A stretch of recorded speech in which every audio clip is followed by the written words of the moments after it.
Look, what people don't know about me is I come from a state that's the 8th largest black population in America. What kind of a chance would a northeastern liberal like Joe Biden stand in the South if you were running in Democratic primaries against Southerners like Mark Warner and John Edwards? Better than anybody else. And you don't know my state. My state was a slave state. My state is a border state. My state is the 8th largest black population in the country. My state is anything from a northeast liberal state. Give me a little break here.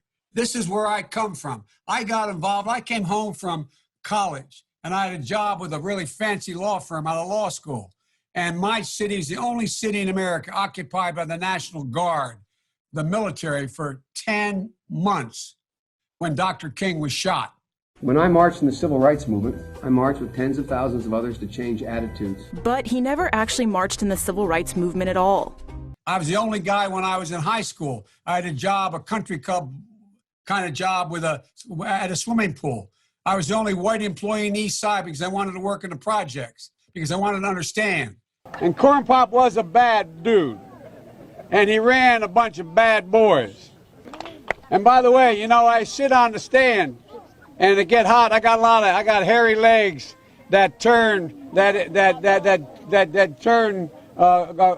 blonde in the sun. And the kids used to come up and reach in the pool and rub my leg down so it was straight, and then watch the hair come back up again. They'd look at it. So I learned about roaches. I learned about kids jumping on my lap, and I've loved kids jumping on my lap. Play the radio. Make sure the television, make sure you have the record player on at night. Biden recalling his early Senate career, bringing up two segregationist senators, Herman Talmadge and James Eastland, who called African Americans an inferior race. I was in a caucus with James O. Eastland, Biden said. He never called me boy. He always called me son. If you have a problem figuring out whether you're for me or Trump, then you ain't black. It don't have nothing to do with Trump. It has to do with the fact I want something for my community. I would love to see Take a look at my record, man. Uh-oh, I'm in trouble.